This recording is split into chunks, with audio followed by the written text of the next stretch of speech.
Vote চুরি করে ক্ষমতা এসেছে। ঠিক না ভাইয়া? তারা এই সরকারকে কি বলবো আমরা? আমরা কি বলবো? তাহলে আমার সাথে একটা স্লোগান ধরুন আপনারা। দুই হাত তুলেন দেখি, দুই হাত তুলেন,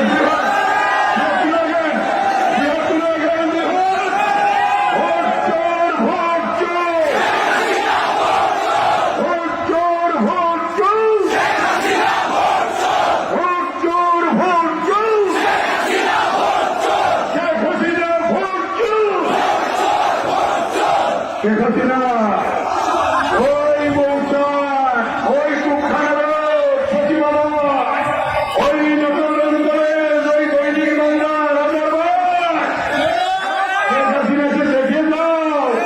আজকে তোমাকে কি বলছে? এই ভোট চোরের করে ক্ষমতা থাকার অধিকার আছে? নাই।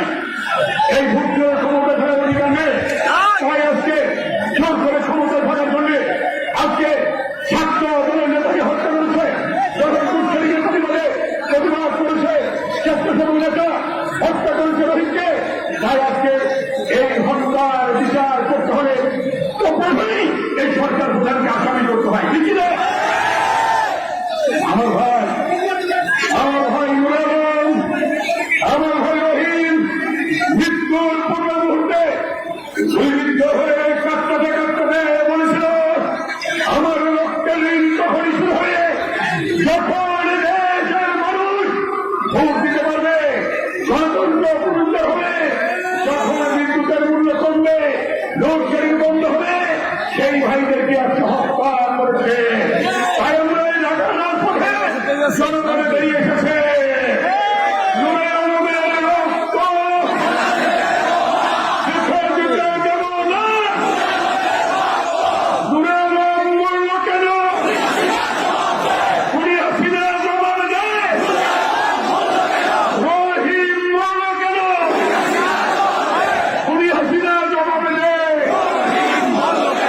জবাব দিতে পারবে না।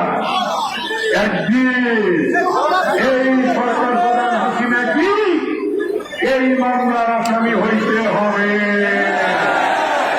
এ ব্যাপারে কোন ধরনের সন্দেহ নেই। তাই আপনাদেরকে জিজ্ঞেস করতে চাই, আমাদের নেতা তারেক রহমানের নেতৃত্বে হাই কমিটিতে সিদ্ধান্ত নেওয়ার মধ্য দিয়ে সেই কর্মসূচি রাস্তায় দাঁড়িয়ে পালন করবেন কি না? আপনারা দেখান, আপনারা দেখান, পালন করবেন।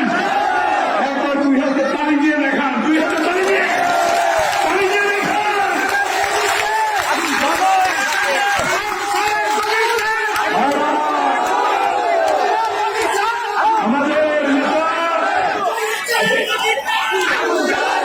আমাদের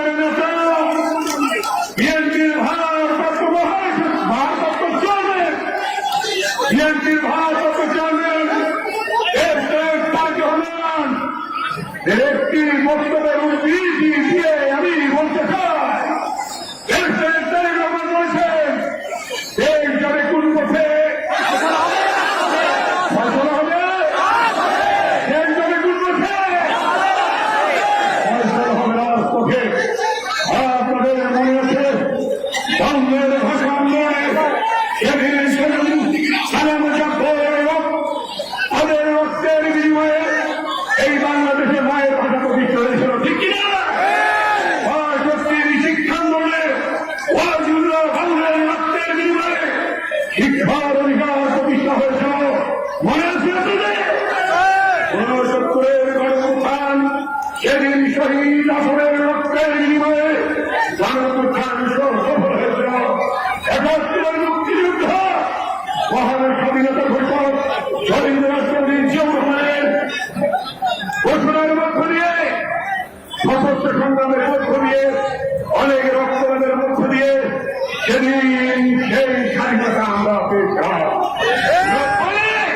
90 স্বৈরাচার বিরোধী গণতান্ত্রিক আন্দোলনে দেশ থেকে খালেদা জিয়ার নেতৃত্বে সেদিন ইসলামী